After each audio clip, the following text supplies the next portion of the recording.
Okay, assalamu alaikum wa rahmatullahi wa barakatuh. Mwasuze mutya mwasibye mutya. Nze Nodini Ntegeno okubuuzaako again. Nsanyusa okulaba abagumye naffe mwebale kuguma naffe, abatugoberedde, abagamba nti information yaffe tujja kuba tugisharingira wamu.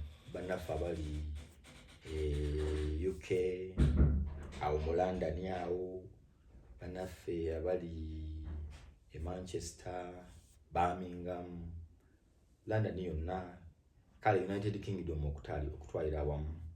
Bannaffe abali Germany, n'abantu bange abali Netherlands, abali Denmark, Sweden, Australia, Canada, USA, United Arab Emirates, Saudi Arabia, Qatar, Kuwait, Yemen ekindekeki wane Uganda.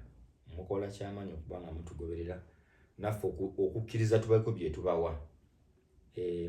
Ngenda kuba negattibwako omwana omuwala Debbie Lavis Suzani ajja kuba atubuulira ate maaso awo. Akyalina by'amaliriza agenda kuba atugattako. Asinzidde London, alina emboozi gy'alina otunyumizaako.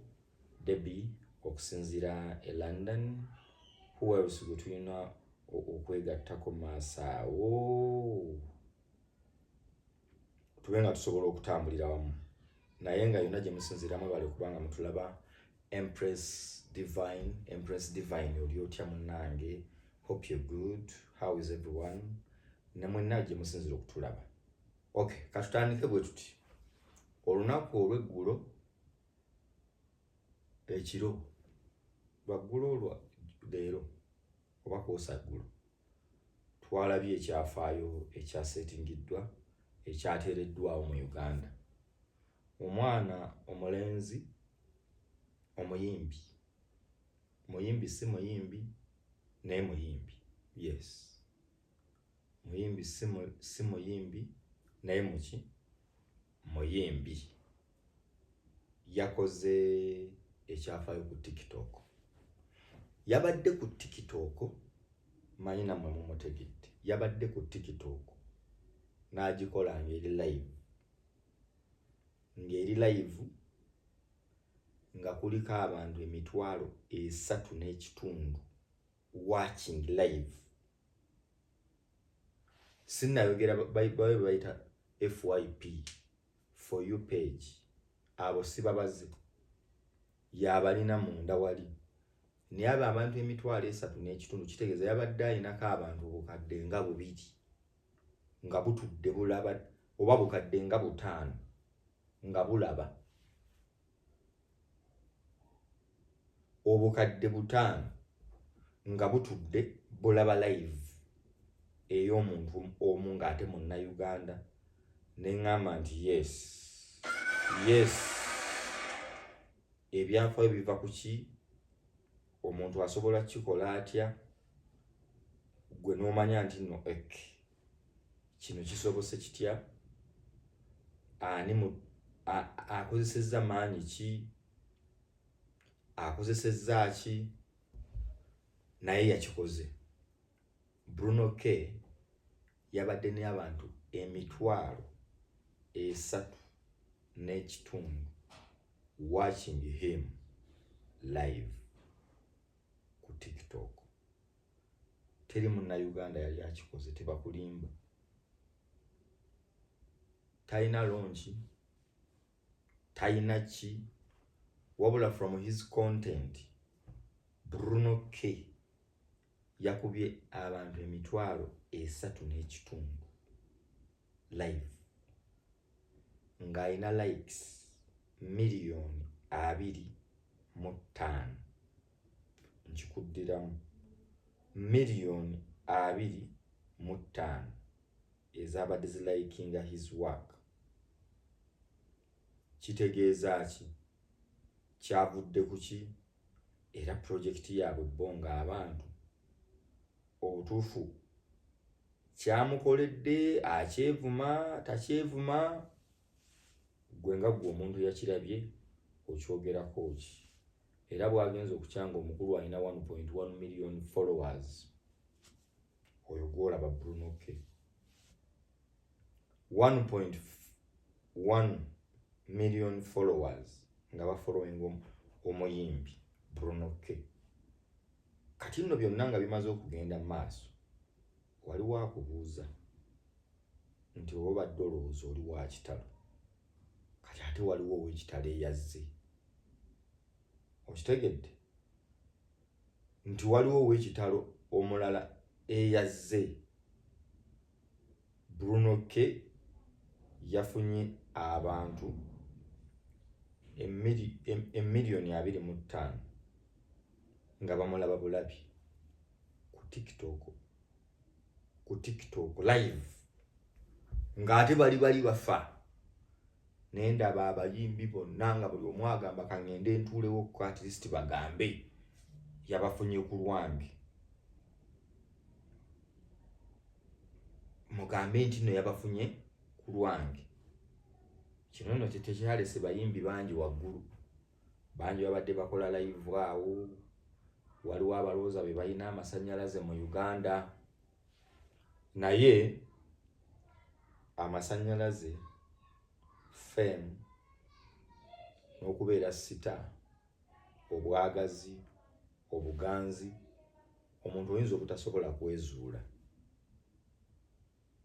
naye olina okukozesa embeera ekwetoolodde okusobola okutuuka ku ekyo. Byatuusewo bitya? Nja kubuuza Debbie maaso awo ambuulire lwaki. Emboozi eno eri mu Crystal Panda ne Bruno K. Then Crystal Panda balina ekintu kyabwe kyampaganye bwe bityo, kyampaya bwe bityo, mwe mubimanyi. Naye mu kubeera ekyo baafunamu obutakkaanya obwaleetebwa media. Obutakkaanya buno lwaki gundi akola bwati ate mwakola mwenna, ate kati lwaki gwe tofuna ssente n'ebiringa ebyo. Bannayuganda mu kuzannya sympathy card twagenza okumaliriza nga waliwo ate essanyu erikoze eki erirabiseeko gw'obadde olowooza nti ali mu kubonaabona ng'afunye mu mbeera eyo ebaddewo. Who is Bruno K? Bruno K yajja n'atuyimbiramu awo, omuwala wuno atuuse mu London. Yes, Dean. What's up? I'm all yours. My London friend. What's up? What's going on? My Ugandan friend. Yeah. And family. How are you? Not too bad. How you doing? How's been your day? Good. My name is Nordin in Tech. And I'm Susan Debbie Nantongo. Susan Debbie Nantongo. Debbie Lavis. Owenkima.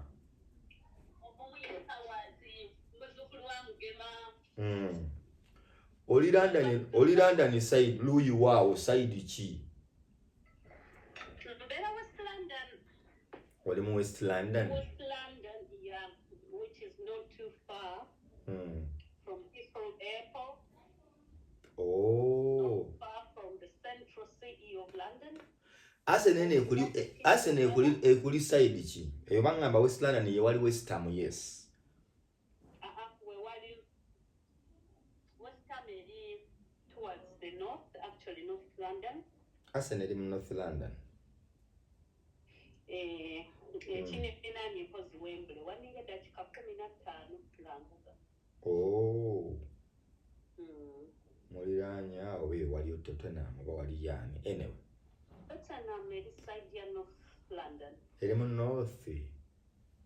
Side ye yandibadde side ye. Nyamani West Ham eri mu North London, yes. Kakati. Arsenal eri mu Wembley eri mu West. Yeri mu West. Ne Brentford. Okay. Ne Brentford. Omaye kati eyo ffe tumanyiyo mupiira gwe gutuyambayambako tugattana mmwe. Tetumanyi ne waliyo kirabu yaffe eri Manchester. N'okumanya ebitundu. Yeah. Bannayuganda eyo muli mutya? Bannayuganda eyo muli mutya? Ebiffe Uganda mubiwulira? Tubirimu nnyo. Nakulabye ku live ya Bruno K. Is Bruno K your personal friend oba wesanze ng'oli waggulu? Bruno K mukwano gwange. Ate tuli close, twinako respect, ate twinako love ey'oluganda lw'ekika kyekimu. Muli ba kika kimu? Esewo. So aba mwannyoko muganda wo. Ekiggundu. Nkufunye. Kakati nkutegedde. Kati sooka ombulire ku gundi eno gundi eyo bagiyita kyampawaati?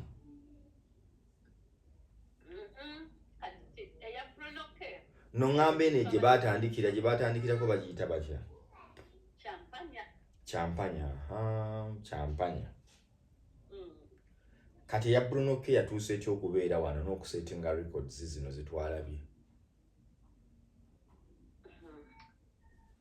Ebintu bino bizibuzibu naye nga kwegamba abantu abadde abagoberera ku kyampanya mbadde njagala nnyo kyampanya kuba kati abantu ababeera eno e Bulaaya bw'omala byonna by'olina okukola we tend to have plenty of time at all I don't have so many people boba onyumye nabo oba boba oyogera nabo so ne weesanga nga olina ekikwentertaininga so champagne has been like a late night show ate ng'ekolera nnyo bannabulaaya. Okay. But it isn't much but it's stress relieving. So it was going on well. Ate badde mixing abantu like people get to know one another.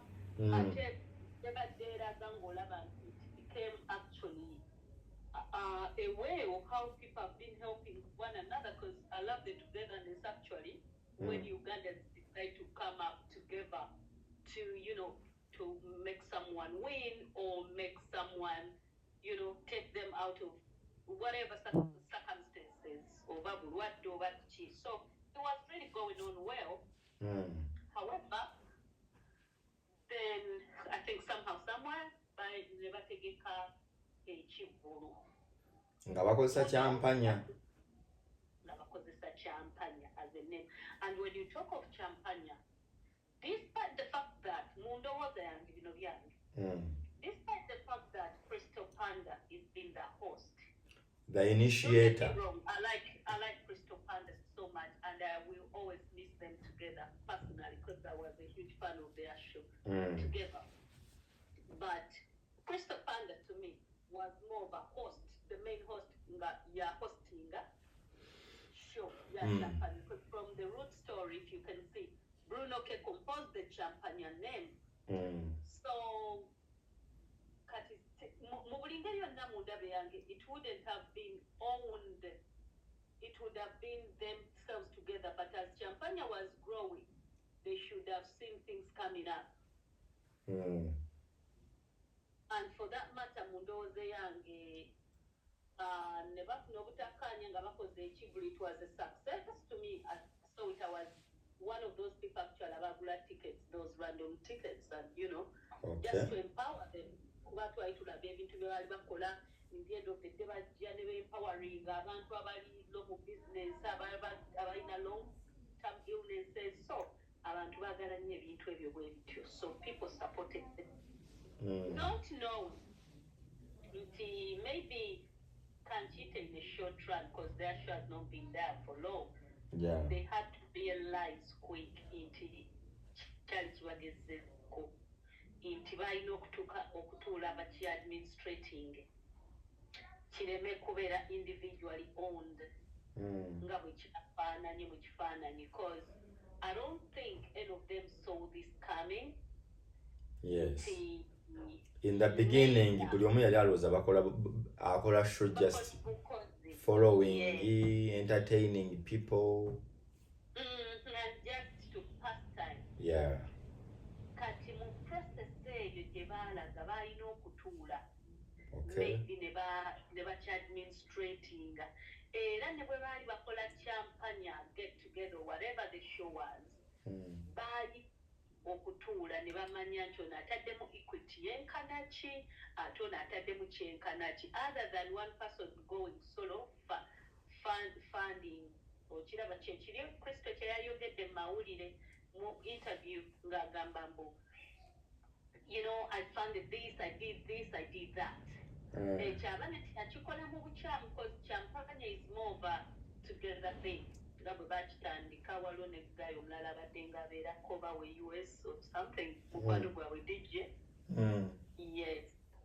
Kati nti somewhere somehow but the main two balina okulaba engeri nti ensobi yazze nti fenga media tulina ebigambo bingi ate togenda ku making everyone like one side of you know or what you want noted. However fenga media twakoze kinene nnyo media mu kwogera na kino na kiri na kino Crystal Panda made a mistake and he panicked to make an interview maybe mwe yayogeredde perhaps not knowingly nayo kya yes nze to me yayokereza mu interview kiki yayogedde ekirowoozo ekyamuviiriddeko okwokya a number of statements like for instance mukunnyonnyola nti ono ye yali mu bya charity namulekera bya charity era mbadde muyambako era mumanyi mulungi mu charity which is actually very true. Bruno is always so quick at charitables. And then inayo kutunnyonnyola how he funds awo mukunnyonnyola bwafundinga concert oba Atidde yabaddewo. I think awe wabadde obuzibu because kiraga nti yasooka kunnyonnyola munne. Olowooza anti oli ayinza okugamba nti tugenda kutegeka ekivvulu ne tugamba venue yeetaaga million 15. Drive tujja kwetaaga ya million 5. Exactly. We shall need adverts either on radio, TV, anywhere. Champagne yali ekubira ekivulu kyayo nga kigwa bu. Anti ekuba naye manyira waliyo bano ababooda abatali ku tiiki. Naye kati assume olina okulanga. N'okola budget minimum ya million 35 kwana. Munno n'akugamba nti nze mpaza akuyimba. Era najja n'okusasula n'akola ki nga artist. Gwekyo awo mbeera unfair ntya nze Crystal Panda. Kakati here is the thing.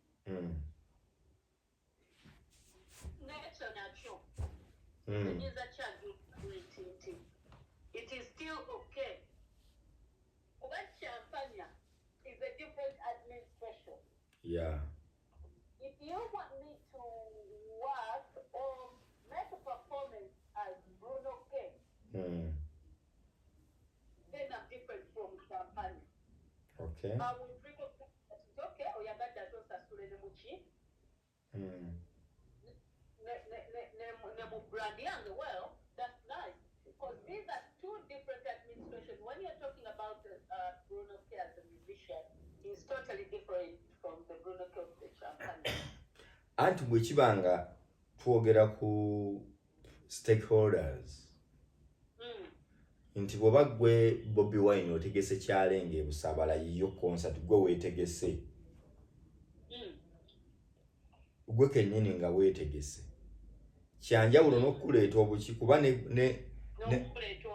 gundi muyimbi Crystal Panda kati with the organizers olina okukakasa ozenga organizer oba ozenga muntu gwe baleese to perform on the concert.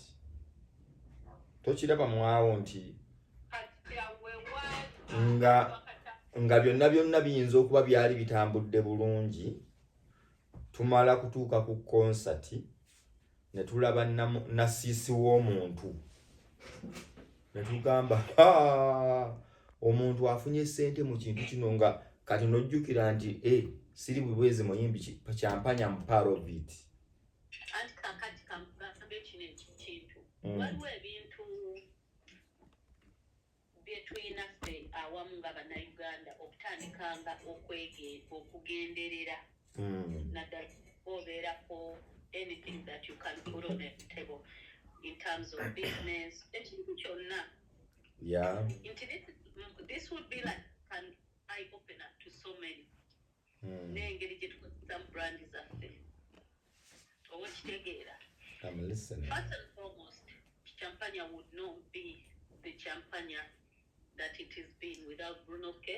And Champagne would not be the Champagne that it is used to Panda. Yeah. However, exactly what only known to them because honestly speaking, Bruno K has not said anything at all. Do you know that? Bruno has not even given anyone an interview or publicly to say something. And when you come out, no gamba, I am going solo on something just for 1 month. No kola nebirango nti munindirire tonight. Kubanda byo bakati akoze there is a possibility. There is a high possibility. You know that Champagne can go on after Chivoz, and Chivoz is another chapter. Indeed, it can. Exactly. Because internally, there is a lot that hasn't been said. The other one is a Crystal Panda's interview. After the grudge. You know why? He has not opened his mouth to say. Okay. No one knows. Champagne.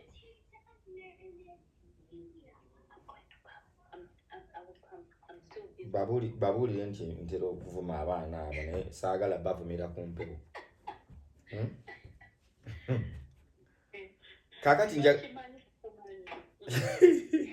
njagala kujja eyo, njagala kumanya amasannyalaze gano nga gaabadde mangi nnyo. Ensi yonna amasannyalaze nze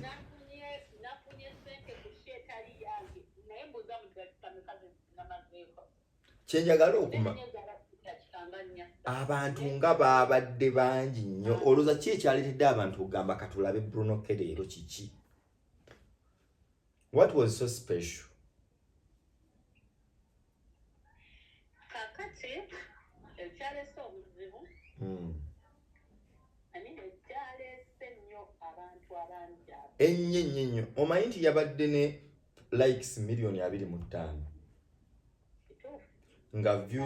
nga mmwe abali waggulu n'abatuddeko abalabako direct million 3.5 ng'ezo empologoma olaba ze baamuwadde abantu bazikolera enteekateeka ku live ozimanyi ne bagamba ng'ennaku z'omwezi 4 oba ng'ennaku z'omwezi 5 ku mwezi bwe guti nja kubeerayo nesimanya box game nja kubeerayo simanya ne challenge ne beetegeka n'akola campaign to the tune amasannyalaze ge yaleese gaatuuse n'okuleetawo abantu abamu okufuna enjawukana wengenda okujja ntuuse n'okuwulira kabaata ng'avaayo akaaba bannange kino kiwakoze togenda live yange ogisse at least ngenda kukulaga bw'onoweza emyezi 2 nga okyakola live nga nze ngivaako naye nkulabula ne ŋŋamba one show ereetedde abantu abadde balowooza.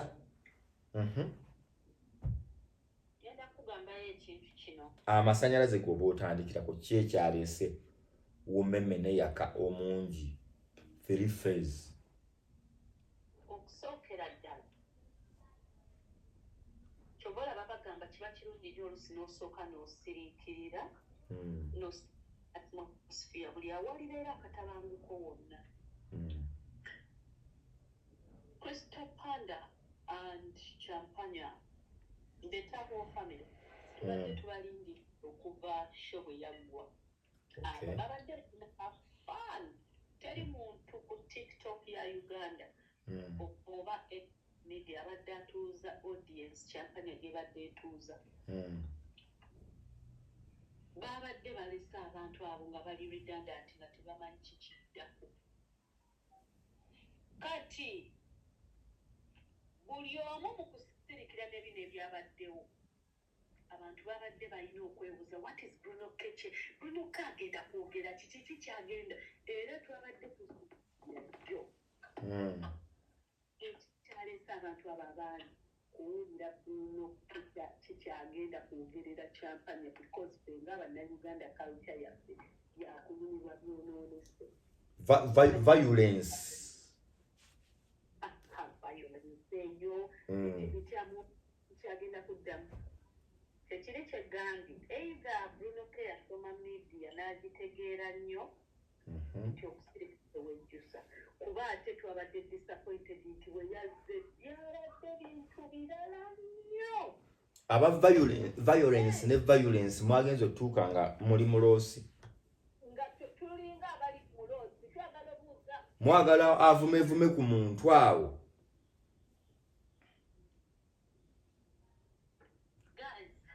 One second. Just give me a second. Ensonga ezigenda maaso za Bruno K amasannyalaze bw'oba tewagalabyeko ogendako ku TikTok just type in the name Bruno K ojja kumbuulira. Are you back? Yeah. Yes, obadde ombuulira ayinza okuba nga yasoma nnyo tutula nti yamastalinga media.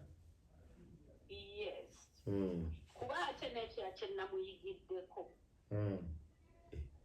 nti buli muntu yenna kuba kyabaddemu ekyokuyiga kingi nnyo okusookanga n'osirika n'oba obukkakka mu kintu kikulu nnyo ne weeteekateeka kuba talina kye yatugambye empathism abantu bazze balowooza tugenda kukola kyampanya tugenda oba teeka kitidde eno confusion yabadde nyingi fans ne ba viewers. Number 2 ekyaleese amasannyalaze and this is very very important to all Ugandan TikTokers or media personalities bloggers or bloggers bonna kintu kikulu nnyo today okubeera ng'osobola okubuildinga ekintu ekisobola okwakomodatinga abantu ab'obuvunaanyizibwa. Okay. Buli muntu yenna kuba tuzze tulaba media platforms ezimu ezibeerako entalo kulwanagana kuwemula kuyomba ezo zonna zaagwa teziriwo. People don't like this guys. Era ne twesanga nga tugenze abantu bangi bagenze beekubira ku site ku ki ku site ezirimu ebintu eby'amagezi kati n'oludini buli w'okola live bantu bavunaanyizibwa bw'osangako ebintu eby'enjigiriza olwali olulina discipline lulimu okwegendereza n'abantu kuba bantu banoonya interactions. Yes. People desirable someone ennaku zino TikTok okisanga nga it's a relief to some people. They get together, they get to know, you laugh out loud, you meet amazing humans there. Kakati enungi ng'ezo kati n'ekyo nakyo kyayongedde nnyo ku Bruno K Amaanyi amasannyalaze kuba bw'ojja scrolling through your media board bigambo bibiri minute emu ekumala okumanya baani abaliko boogera batya how do they sound. I'll scroll through ne kati ozze osanzeko n'odina atudde kuli Farida Nakazi atudde kuli baani it was a stop over straight away. Ekiwozi gye kyagenze ne kigenda bwe tukuba ku lwali bwe tukola ki bwe batuzinira. Nalabye owaayo ssente wawaddeyo ssente mekadde pi? Ekyo kisigale nga kyamba kyange naguza tiketi nagulidde bafaani bange mikwano gyange abadde baagala okugenda. Anti njagala kumanya oba nange ŋŋenda. Gwe tojja genda gwe bajja kujja busoyina invitation. Nzireyo wa Mama Fina naye Mama Fina yeefudde ki bannange? Mama Fina yalaze amaanyi naye mama Fino manyi kye mwagalako kubonereza buli munva bulaaya simanya nze ndi mugagga ate nze kasitojjayo omutwe nga ajja kukuba ku mutwe nti nedda omugagga ali omu buli ajjayo omutwe nga mugawano omugagga tulinawo mu mama Fina muba mukyayogera bisatu nti omugagga nkyali omu mama Fina ate n'ekirala mama Fina tomunenya nnyo okulaga maanyi ago Yelaze olw'ensonga mama Fina maama w'abaana ba Nkima yali yafumbirwa mu kika kya Nkima yes batabanibe ako kadyeni ekasigala ewaffe era tumwagalira ddala maama wammwe yabadde ku baana be ng'alabirira naye ate leero ajoze bujozi aleese ebbando mpya atera kumpa ssente enkadde oba namukola ki atera okumpayo miliyoni zange 2-5 nga naye si mpya naye leero zino zibadde namukaveera maama Fina nkoye ssente enkadde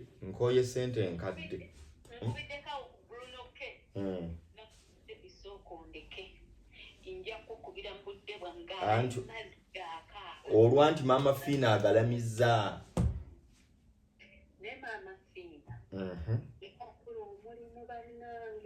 omanyi nti mu mwezi gumu yakasaasaanya miliyoni nga 10 ku bantu kubayamba ngamba bano abatono betumanyi sigambye ensi yonna wamu ayinza okusaasanya obukadde 3 omwezi oba 5 naye nze nkugamba yagulira kaba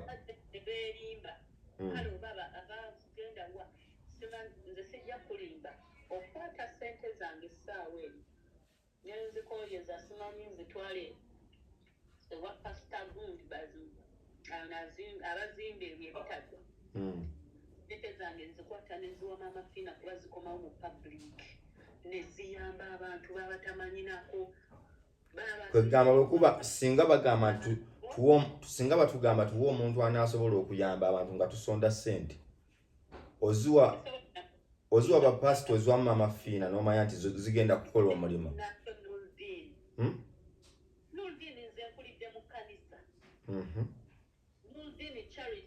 omukazi oyo zakola nange kankuziza ekibuuzo mpayo abasumba babiri tonyingiza abasumba taliiyo tetuboogerako nnyo tebaliiyo mu Uganda tebaliimu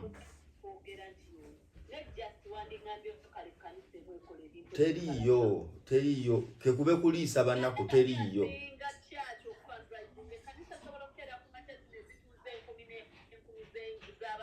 balinnya n'ennyonyi ne bamanyi n'okulinnyonyi ne batukuba n'ebifaananyi ne batutwalayo ng'abali obubi bwe bakomawo ne bazimba amayumba amanene n'emmotoka ennene naye nga talina dduuka lyakolamu naye saagala kutandika balusumba kati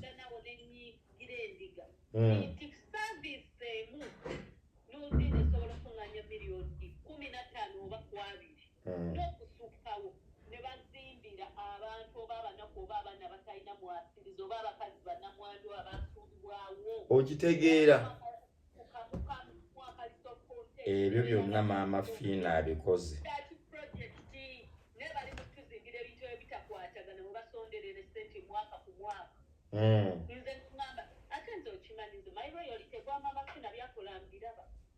mama Fina byakoze obiraba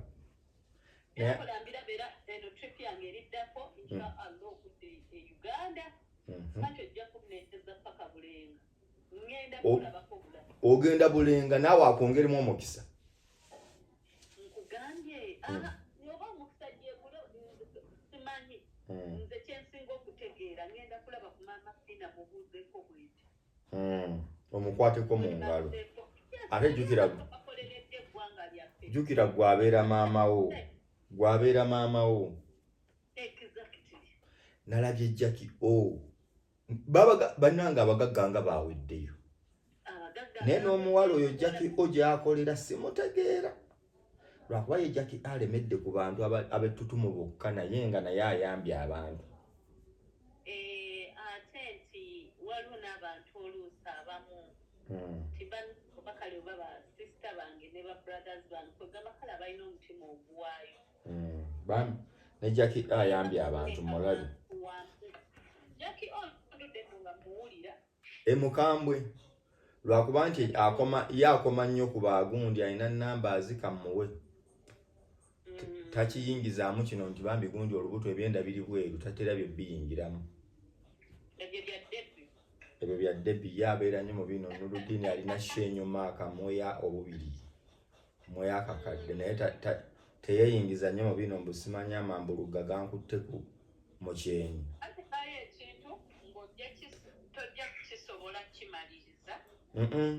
okuyamba oyambako kikusobodde era mukubira mulanga nti ayongeremu byebale kuyamba naye atuuke ne wansi kuba maama Fiina azimbidde abeewalula amayumba azimbidde abatalaba emizikiti agiyambye abasiraamu abatutte Makka abakatuliki abamalirizi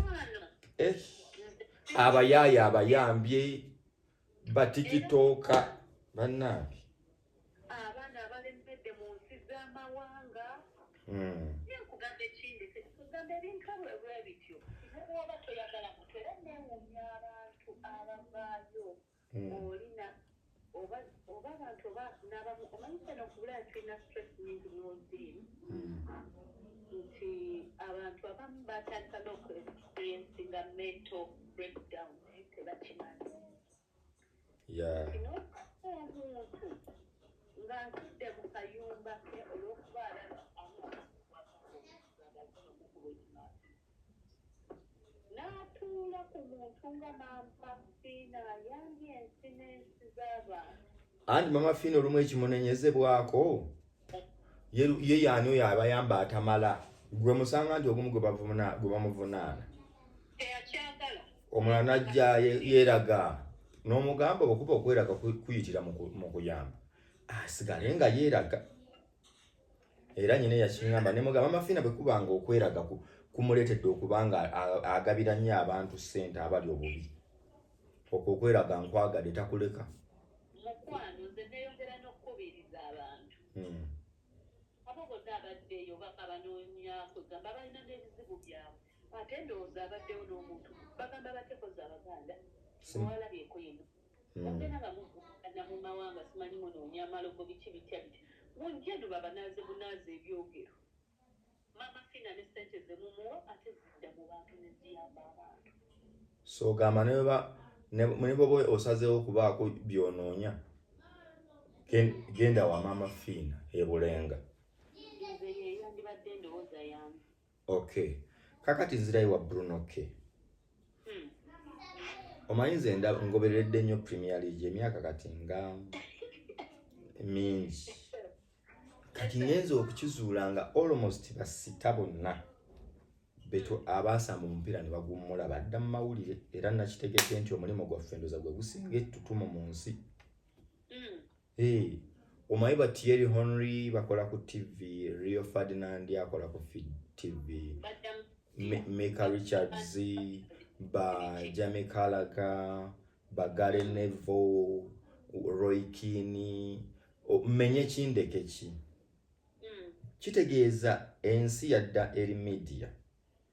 I'm looking at this boy or man Bruno Kenti nalabye bebe kulu wiki ewedde ali ku TikTok kuno anyumyamu ne babloga nno babloga abatandikibwako abatali ba Amaanyi nnyo abatalina nnyo mannya bano babloga aba P7 babloga abo boolaba abatandikibwako naye n'agamba kambasembeze nyumyemuko nabo mbawemu ku masannyalaze mbalage my loyalty gye bali n'akomawo enkeera nadda kati nga kyengezaako kuzimbira nti abantu beerabidde nti their times have changed nti you have to get involved mu media play. How true is that? It is true. Ngenda kugamba kino ekintu. Yeah. 2 years ago. 2 years and a half ago. Nali ku university. Okay. Never to introducing the subject oba nali ng'oli kitobambi kibebi never introducing that subject or course unit. But to introduce module one element, innovation and technology. Very, very large. But every single day, there is no day I do not reflect on that day that I was introduced to that module. Okay. The world has turned digital. The world is digitalized today. Inti essaawa zino omwana yenna asoma kati ngenda kugamba bulungi ngenda ku example ya today obadde okimanyi tumixinga ne tugenda mu club on TikTok. Did you know that? Ludino genda no hostinga kati kamusese kanini kankugamba. Let's say you hosted. Embalaba. Bumalo to hostinga ne tujja it's a Friday. Ndi mu nyumba yange emyaka gitabuddeko. Muze tugenda. Perhaps ndieno Bulaya mbeera wala nnyo outside na London. Laba bwe njija ne nkugwako ku TikTok ne tunyumyedde byoli ku ki. Tuna kawaini awo nkwata akapitaasi kange ntudde mu nju yange. Ng'olina olina gamba funa kawaini. Bwe tukuba ekiboozi bw'okozinga bwe tunyumyamu. I've seen people on TikTok abakola weekend disco music trend. Oba nnengera DJ Tines. DJ Tines omulaba. Yaliwo n'oba ate niraba DJ bangi b'endabo. Ne DJ Sub-Zero. N'atuweereza from Sweden, Stockholm, ne tukuba ekikiri. Muganda wange Sub-Zero, big up on yourself. Ayeko. Hajati Mariam azaba buzaako muli mutya. Yeah. Romi. That is technology. Karomi nga ndudde kalaba. Lava, how businesses are running on TikTok today. Everyone abalala nno bavumirira nvumirire. That is wrong because they do not know what is going on. Balemeddwa okulondamu ekirungi kye yitako mpite woolabe ebifuyita ogende wali ebituufu. America yagenda nejjako TikTok enseringa ya freezinga yonna omulundi gumu. This is the power. Zaali nno ssaawa busaawa nekankana America nekankana. This was the power of innovation. People were dying. So njagala kusibula abayimbi b'emblessing information eneze ya artificial intelligence, media. Would it be your advice to them? They have to. Kubanga never politicians by the way. Let's see them closer. Look at President Trump recently. Yabagamba akalulu kakamuwangusa yakajja ku TikTok. Era ye one of the reasons why yayimirira wamu ne TikTok n'agamba no.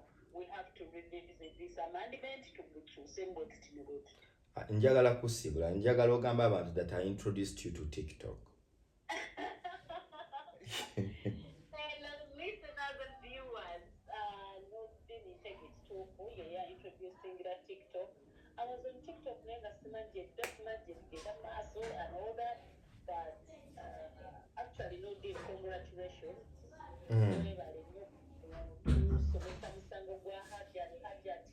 And it was a success win for you, by the way. Amina. Perhaps some of the one to say. Indeed. That's where totally getting into TikTok. Also, my son, want to give you my friends how to deal with humans there and everything. And I'm grateful. That's what did you go TikTok? Okay. Abadde Susan, Deborah, Debbie, Nantongo, Debbie Lavis, all the way from West London. At what the nsonga zenga bwazirabye tubadde ku mwana mulenzi success ye Bruno ke atuuse atya waali byajja bitya era asobodde kufuna ki gwoyiga ki kozesa ebikwetoolodde bulungi oyinza okuddeka ne weetuulako naye ensi ekyalinda okudda nti bakutimbe mu karaoke egundi bwe kiba nti abantu bazze ku TikTok bwe kiba nti abantu bazze wano ate naddala bali wano ku YouTube bw'osanga channel bweti subscribe tandika okufuna information abantu bakyalina that sit down information nti naawe ngenda kutuula ninde paka amawulire ku no wherever you are our channels can reach you bwe nkugamba noonya Megatron Media noonya Nordin Intege noonya muganda Foliani bantu gwe bayagadde gwe channel y'abantu gye bayagadde Society Media UG tubenga tutambula ffenna njagala basibulira wano ali tukwatagana olundi njagadde kuwa biki byabaddewo nakubulira nti gwe omuyimbi ali eyo gwe omuyimbi ali ebifaananyi tubirina moze ebifaananyi tufunyeeko twongereko nti gwe omuyimbi ali eyo ng'ensonga zo okyazitadde wali wolowooza zuukuka oveewo ensi eri walala.